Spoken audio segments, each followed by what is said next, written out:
to my gathering basket. My name is Danelle. Thank you so much for coming back and joining me again as I talk about my adventures in homesteading and handcrafting the last couple weeks. If you're new to my channel, thank you so much for popping in. I hope you enjoy the adventures. I have a few friends to introduce to you today.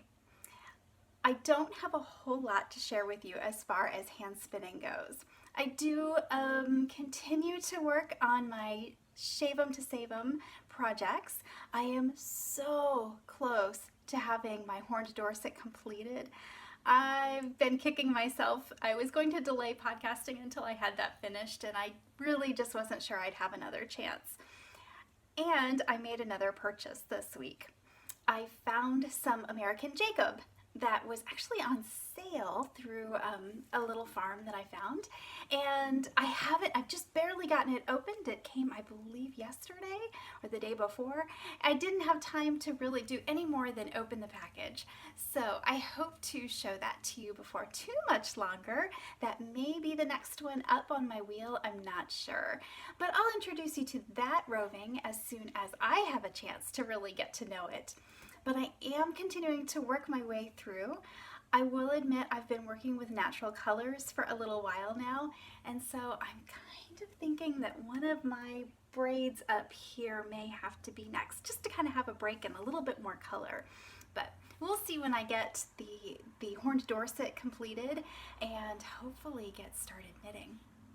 I will apologize if there's a little bit of background noise today. We have entered, it feels like summer today here in Southwest Missouri. So I've actually put this out just as long as I can, because every time I would jump up, get all my stuff together, another neighbor would start mowing. So, and definitely have a lot of families out in yards that are playing, which is absolutely wonderful to hear.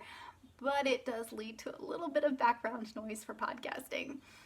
So yes, with that said, it has been beautiful the last few days. We were supposed to have rain, and actually the weatherman was wrong. So we have gotten a lot done around the gardens and house the last couple days, which is absolutely wonderful, except unless you're one of those ambitious gardeners or farmers that is working year-round, which I am not. I'm mainly a gardener, so this time of year I'm so excited to get started growing things, get the garden all worked up, but man, does it lead to some sore muscles. And I wasn't sure the last, yesterday and today, if I'd be able to do much knitting. But I was able to, limited the time in the garden. We did get, I guess I'll flip to the end part here, since I'm already talking about the weather in the garden. We I told you that the garden peas were in, and they are up about this much, so starting to show some true leaves. And man, the way that the weather today, it's 80 degrees here, which is just crazy. So those are going to be starting to wind their way up the trellis before long. We got our potatoes in the ground. Well, I say in the ground. We actually plant our potatoes in straw. I'll try to insert a picture of that.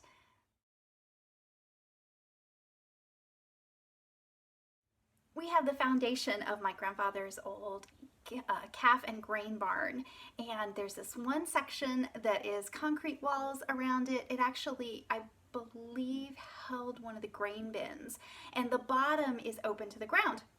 So the last few years, it's about 18 inches deep or so. So the last few years we've just been putting straw down, putting our potatoes on top, and then covering it with straw. And that actually has been working really well for us, especially the last few years. Spring has been really wet, not compared to a lot of people, but it's just been too wet, and our ground is really low. We're in a floodplain, and so it can make it really late to get our potatoes in. So this has been working well for us, and hopefully we'll get a good potato harvest again this year.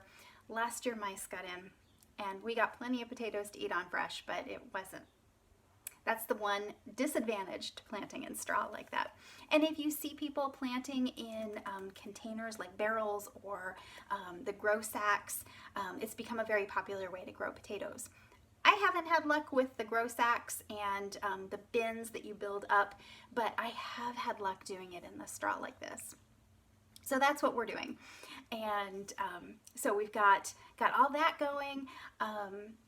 And we got to the end and we were going to start doing some other things. And I said, you know, I think I'm done for the day. I don't want to make myself totally sore the first day in the garden. So garden is definitely ramping up, and then in the evenings I get a little bit of time to do some stitching. So I have not made a lot of progress on my spinning, and that's why. I just need to discipline myself a little bit more to get back to that 15 minutes a day, and that seems to be where I get the most progress. But as far as spinning goes, I can show you one completed project. This is my gnome de plume that I showed you last time. It is finished. I have the little tiny nose, the beard, and the arms done. This is such a cute pattern.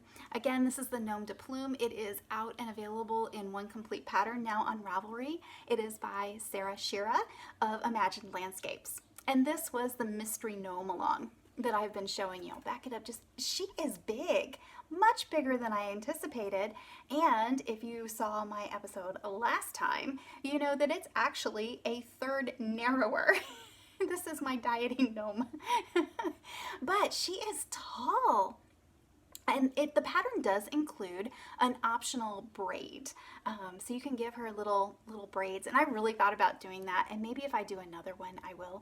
But this one just seemed complete the way it was.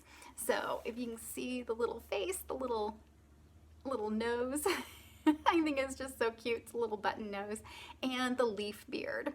So that is a completed project. It was so much fun to do. Highly recommend the pattern, and Sarah is really good at teaching and has lots of videos. There were several new to me techniques in this. So I really enjoyed it. I really want to go back and knit up some of the earlier patterns that she has now that I've done this one.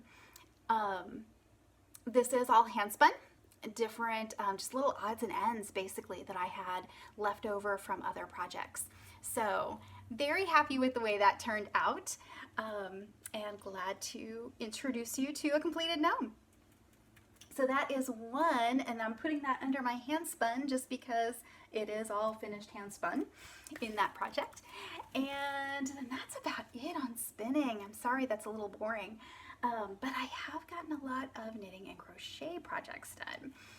So the first one that I want to introduce you to, my next little friend, this is Woolfred. Isn't he cute? He's a little Gulf Coast native lamb, amigurumi, and Woolfred has a very special story. I met the author of this book through the SE2SE, Livestock Conservancy Program, when I was looking up the different rare breeds. And Kelly was one that introduced her farm. She has in the past had Gulf Coast native and still had some fleece and roving available. And she wrote this children's book, and I hope the glare, maybe that's better. She wrote this little children's book that I had seen right at the beginning and just recently finally purchased, called Green Grass, Still Waters. And this is Woolfred Lamb Explains Psalm 23. This is a cute, I meant to bring over one of my absolute favorite books for years is A Shepherd Looks at Psalm 23, which is a little bit of a devotional book from the perspective of the author was a shepherd in, I believe, a couple different countries. It started out in Australia and then worked in different areas around the world with sheep, and wrote this really neat book from a shepherd's perspective of Psalm 23. This is the first time I have ever seen Psalm 23 explained from the viewpoint of a sheep. And I'm sorry, again, the glare. Let's see. There we go. So Kelly wrote this book with, I think, a couple different purposes. First was to introduce children to Psalm 23 in a very creative way, but also to teach a little bit about sheep. And there is a website, her design name, farm name, website is called A Sheep Like Faith, which is just a really cute name. And there are different resources on that website linked to that are mentioned in the book. Different words, glossary terms, information, pictures about the real sheep, coloring pages, all that kind of thing that you can go to from the book and look up. So she's made it really kind of an interactive little thing. But this little book, it says it's a story about Woolfred. And that's Kelly had a friend of hers design some crochet patterns for the different characters. So she let me, a little while back, let me into her pattern testing group. And so I crocheted this one up real quick. And then, and it was a quick, fun crochet. I did this yesterday in between garden chores. So while I was waiting for it to warm up in the morning, I crocheted the body and tail and started on the legs, and came in at lunch and did another little piece. So I believe on the pattern, and the pattern is available on Ravelry. He's just called Woolfred, and I will put the link to that pattern down below. And I knit him in Knit Picks, Wool of the Andes worsted. And I will put the information to the colors down below. And I actually got quite a pile of this yarn because Woolfred has two friends, Dottie Spot and April. And there are patterns for both of them as well. So I believe April Brown is an Icelandic ewe, and April's pattern is available. Dottie is still in testing, and I hope I have half of Dottie made, and I am hoping by next time I will have Dottie and April both ready to show you. Dottie is a cute Icelandic lamb with a wonderful story, and the pattern goes along with it so well. I am really excited to show that to you. So I have several different colors, I believe 5 different colors of the Wool of the Andes worsted. And I honestly can't remember which 2 I used on Woolfred. So I will definitely link that information below. But Woolfred also has a knit version in the works. And I was the first person to test knit Woolfred. So this pattern is not available yet. I do have permission to show him to you. He is still in editing phase, but y'all, he is so cute. Look at that little face. And his original pattern does call for safety eyes. I did use the safety eyes on the crocheted version. On this one, I just really liked the little, I kind of liked the little whimsical look of sewing on the eyes. So that's what I did, and I didn't have the right size available at the moment when I was doing this. But he is in testing right now, and I'm not sure what the timeline is, but I am working on neatening up my scribbled notes as I was working, and we'll get that to the designer of this little knit version.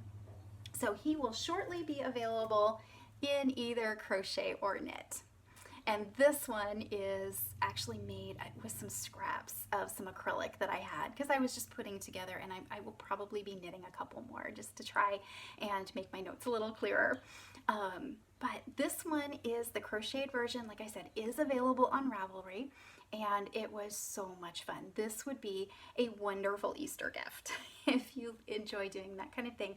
Like I said, I believe the pattern says it takes about 10 to 15 hours. I didn't clock it, but I didn't spend anywhere close to 10 hours on him. It probably could have, but it really, I guess I'm a fast crocheter. But I really thought I anticipated it taking longer than it actually did. So your mileage may vary. He has the cute little knees that a lot of sheep have, little lambs. And that was one thing she said on the Gulf Coast, lambs usually have those. there are so many cute little tidbits about the Gulf Coast native. And that's a breed I am not familiar with. I am learning about. I told Kelly when we were talking online that one of these days, in an imaginary perfect world that exists somewhere, I would love to be able to spin up Gulf Coast native and actually make a little Woolfred out of Gulf Coast. Maybe that'll happen someday. We'll see. But Woolfred does a very good job in this little book.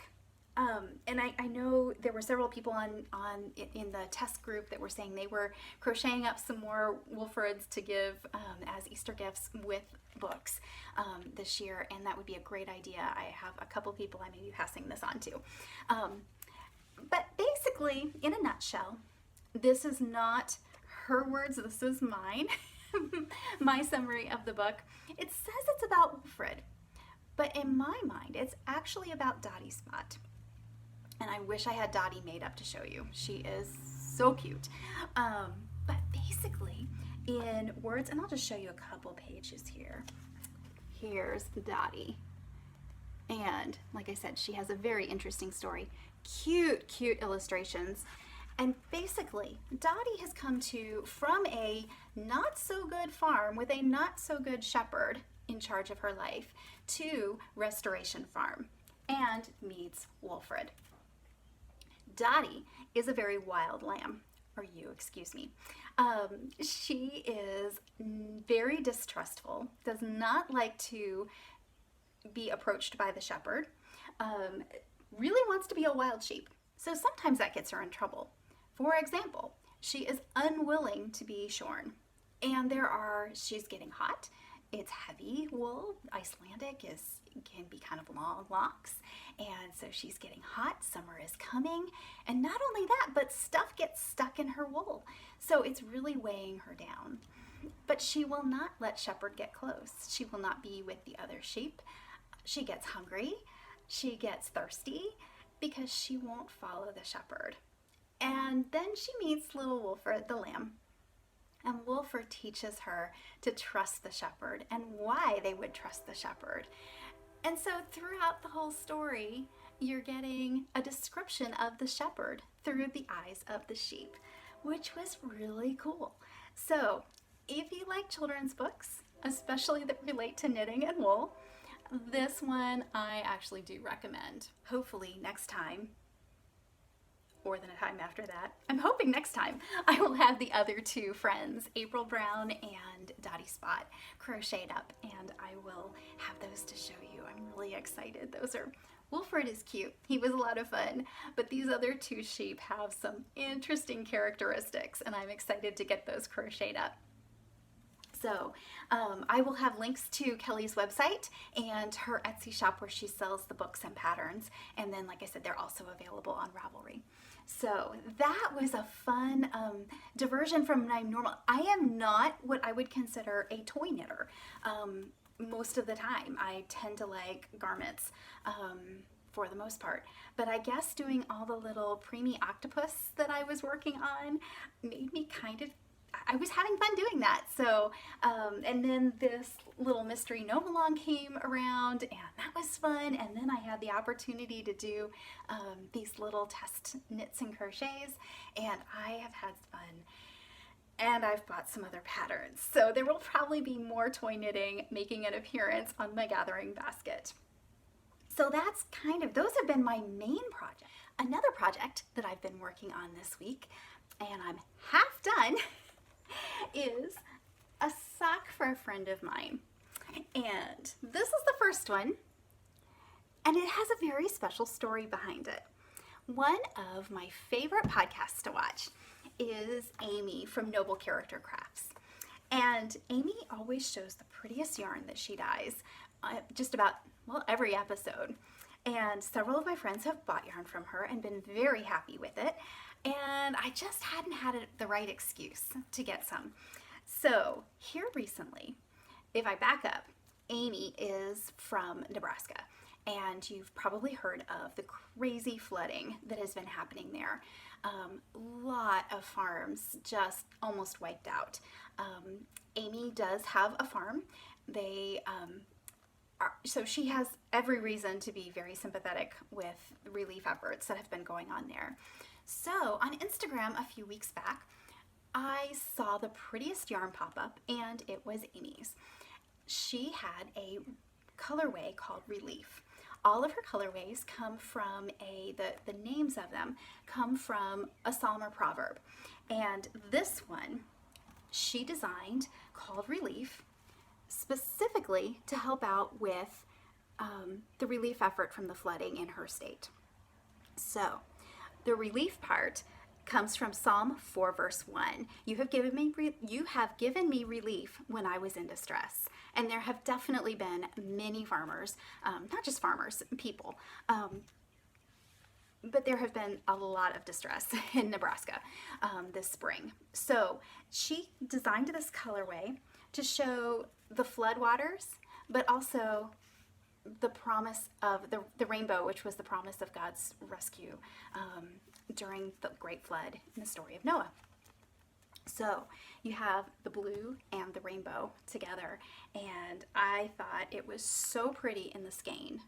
And again, my lighting is not phenomenal, but you can see all the little color pops coming in, and this was how it knit up. So this is just a very simple ribbed vanilla sock. Ribbed up there. I believe this was a 72 stitch sock, and it doesn't fit terribly well on my sock blocker because these are actually going to go to the mother of a good friend of mine who is a relief worker with the Missouri Southern Baptist Disaster Relief Group. And she has been for a number of years been going all over the U.S. helping, and she has done lots of flood relief. And so kind of in honor of her work and the meaning behind this colorway, I saw that and I thought, I don't need any more yarn, but it's so pretty, and I really think that my friend's mom will enjoy this, and I can package up with the label from the yarn band and kind of tell her the story of why this particular yarn is what I selected for her. So that is the Relief colorway from Noble Character Crafts. There's the other side. You can see just a little bit, and because of the way I did the heel flap, this is another one of the, and I can't remember now which one I did. I did these toe up. I believe this was from the Knitfomaniac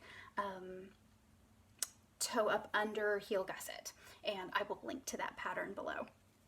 So try to make this, and you can tell I don't have this all woven in and everything, but trying to make this just as adjustable. I was able to get her foot size or her shoe size from my friend, but I wanted to make this so it's just a 3x2 rib, and yeah, and then the under heel with the heel flap and gusset. So I'm hoping this will fit her.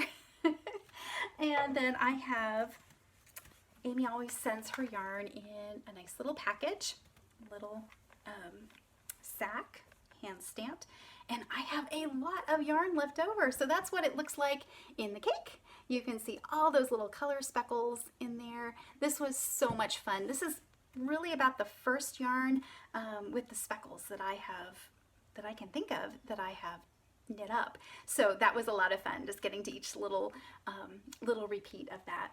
And I was very happy with the way with the way the coloring worked out, and almost like micro striped in here. And probably if I had just, well, I know if I had just done a afterthought heel, I wouldn't have had any pooling at all. So very pretty colorway, and as you can tell, I bought a second one so I would have something for myself. And I can't decide after doing this sock, I can't decide if I want this in a pair of socks for myself or if I want to do like a shawlette. So yeah, I'm not sure exactly what I'm going to do with this, but I'm very glad that I went ahead and got a skein for myself too.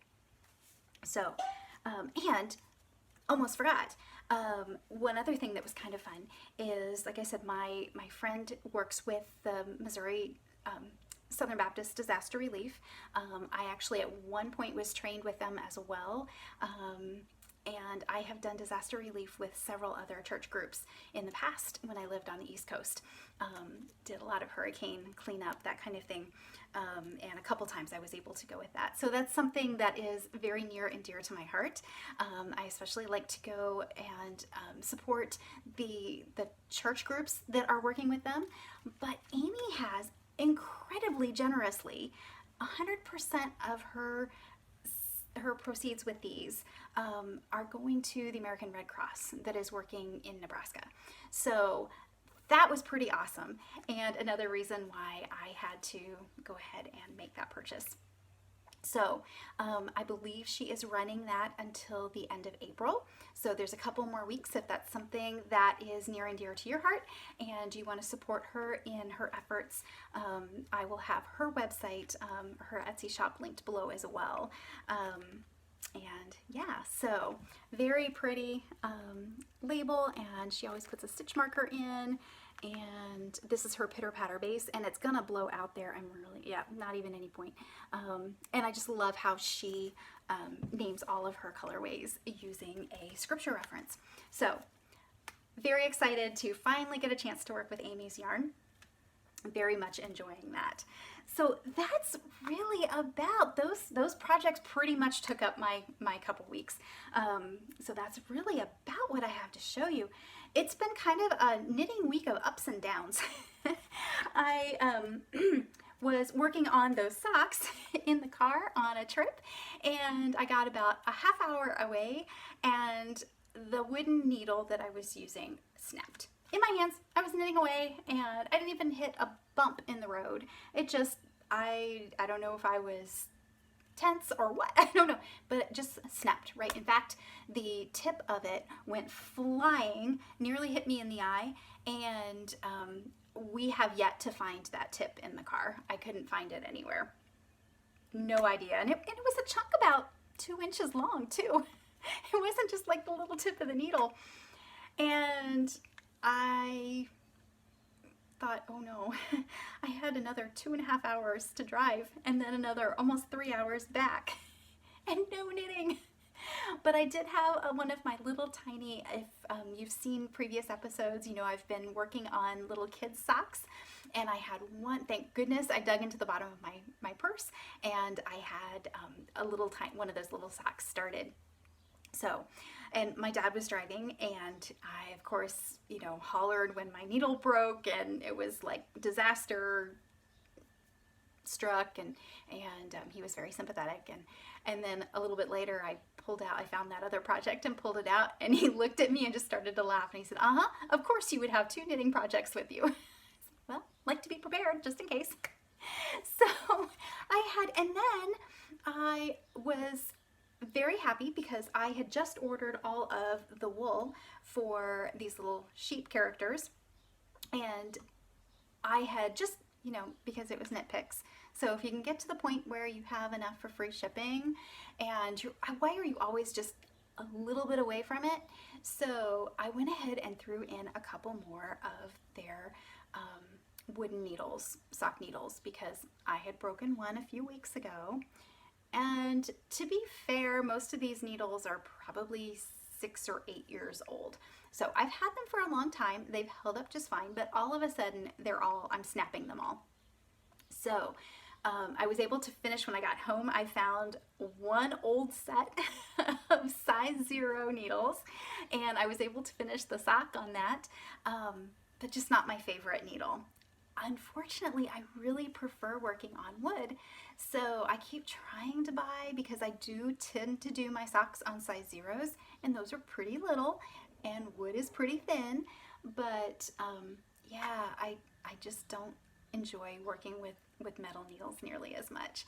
So I was down to, I had snapped both pairs of needles, and I thought, oh, well, my Knit Picks order should be here. It was supposed to be here. That was a Thursday, and I was expecting my order to come on Saturday.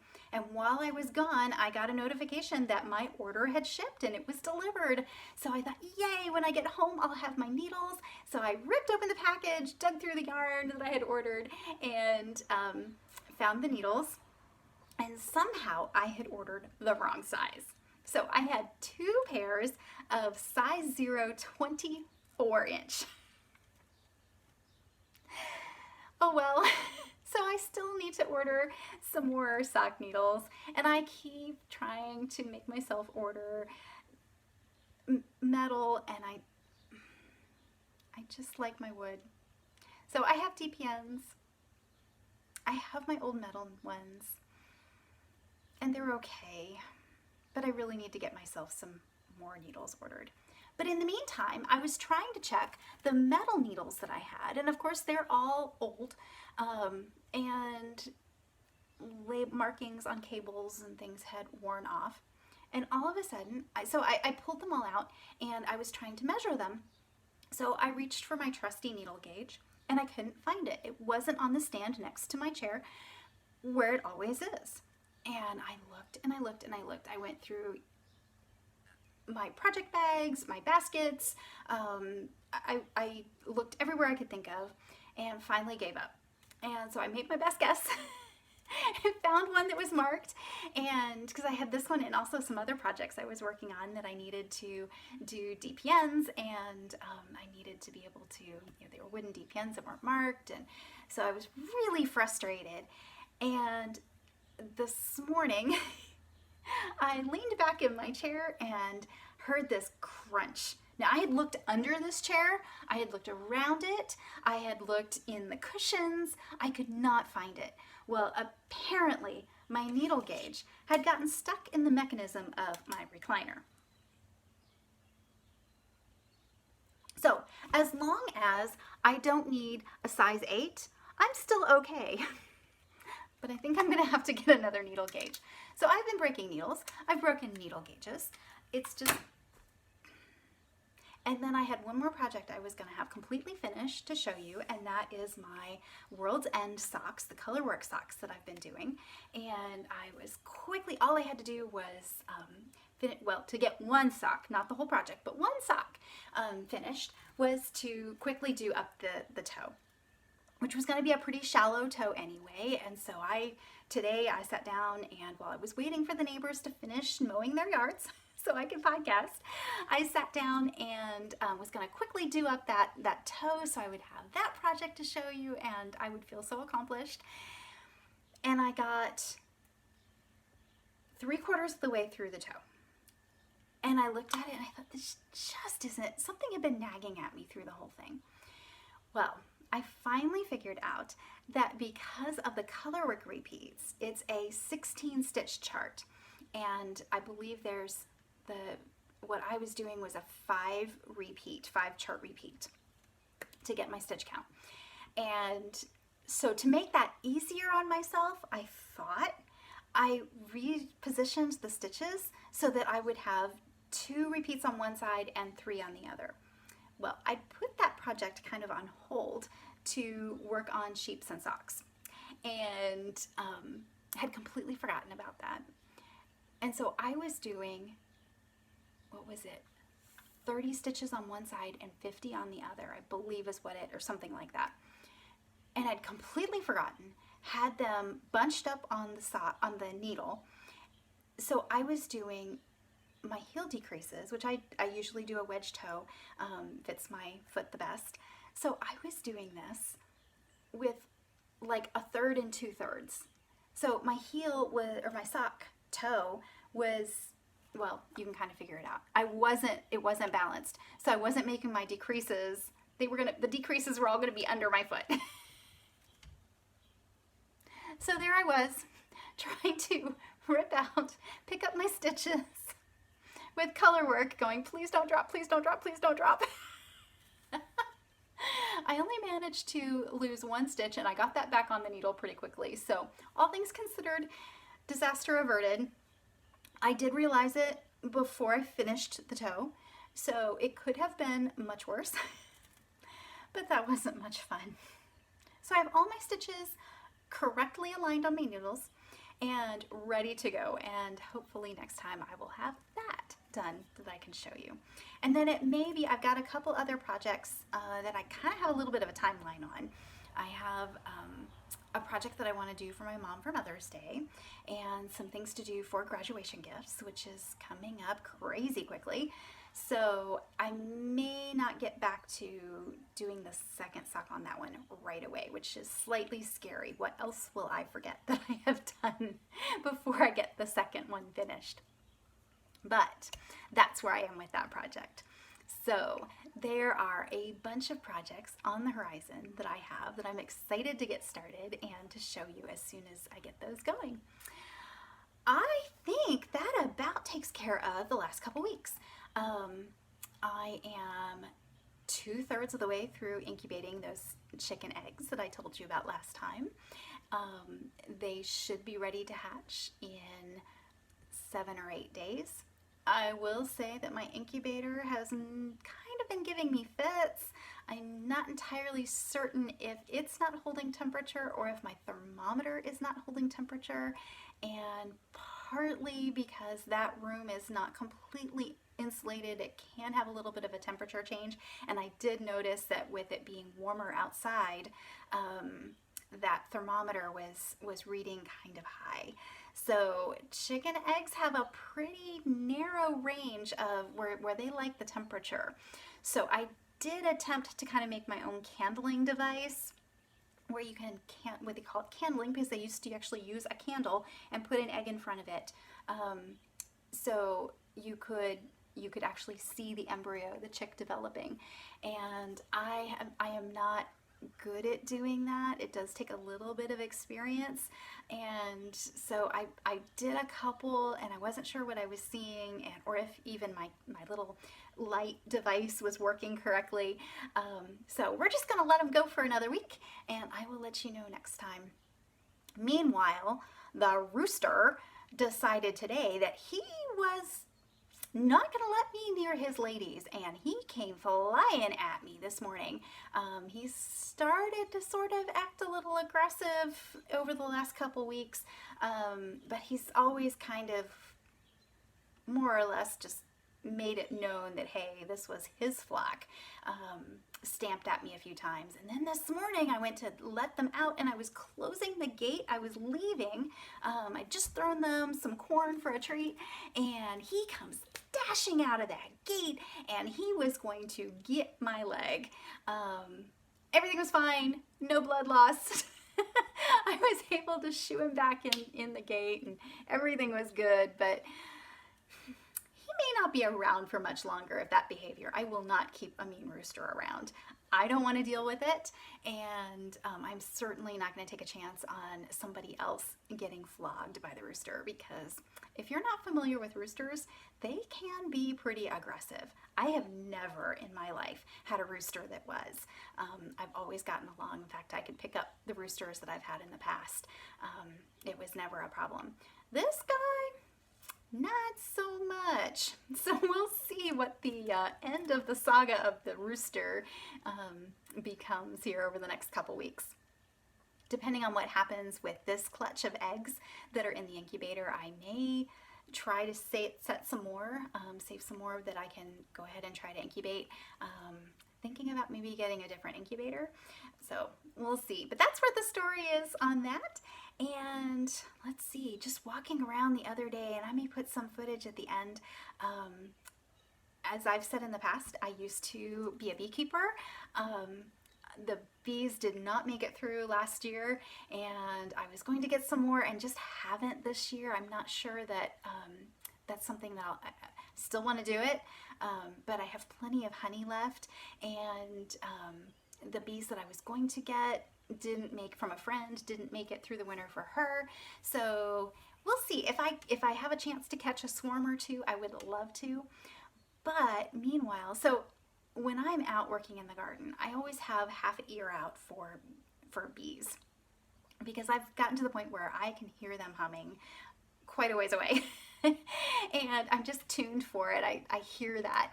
And so I was out working on trimming up the elderberries and the gooseberries the other day, and I thought, wait a minute, I hear something.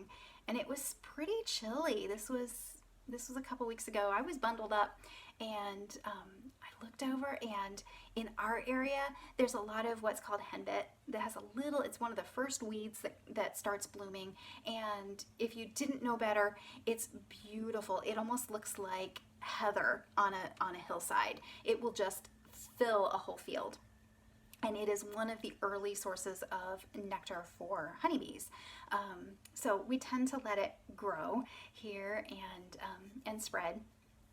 We don't till it up or mow it until the blooms are starting to go. And so I leaned down, and next to where I was working, my elderberry patch, there were 2 or 3 bees. And I just kind of knelt down on the ground, and I was like 6 inches from them, watching to see what kind of pollen they were getting and or carrying around, and just so much fun to watch. So we do have, we're lucky, we do have a lot of honeybees wild in our area. I'm not aware of anybody within at least a mile of me that has domestic honeybees hives, so we always do have some, and that's one reason why I kind of backed off on making sure that I get my own honeybees. But I was out looking at I was trying to do some pruning on our peach trees. They have gotten fairly large, and last year I pruned them pretty significantly, and I was just trying to evaluate for sure what I wanted to do. And I went out there, and before I even got to the tree, you could hear it humming. There were dozens of honeybees just going from flower to flower to flower to flower. And I sat there and took way more pictures than I should have. I was just having so much fun seeing how many I could follow. They didn't mind at all me standing there taking pictures and taking video. So I think I've got a few seconds worth of video that I saved that I'll include at the end. But it's really fun just seeing everything come to life. The apple trees are starting to leaf out. The lilac trees are just budded. They'll be blooming. Some of our early tulips are blooming, and the later tulips are just starting to come up.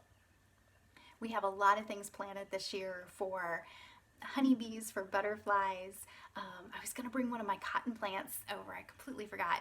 I planted 25 seeds from the white cotton that I grew last year, and so I planted 25 of those, and thinking that I might get half, and like 22 of them came up.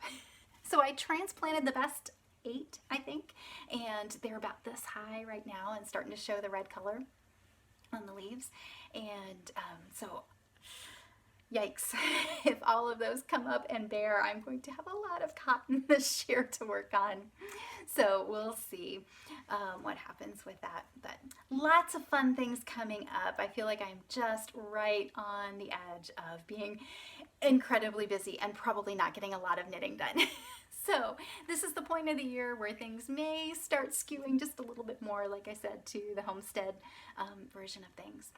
So, but that's the way this kind of life is. And I think in some ways that's what I really enjoy, because every season of the year is a different things are happening. And about the time that I'm really getting tired of one thing, we're on to the next season. And so it's been a fun winter, getting a lot of knitting, a lot of weaving, a lot of quilting done, and then yeah, exciting summer ahead, I hope. Thank you once again for joining me. Thank you for listening to my rambles and looking at my progress and lack thereof and listening to my stories. I very much appreciate it. If you have any comments to leave me, I'd love to read them below. I enjoy interacting with all of you. It's been a lot of fun meeting so many of you online, and I hope you come back and join me in a couple weeks. I will have another, who knows what, in 2 weeks to show you. Hopefully some fun projects. I hope you are having fun with your knitting, making, homesteading as well. May your gathering basket overflow with blessings until I see you again. Bye for now.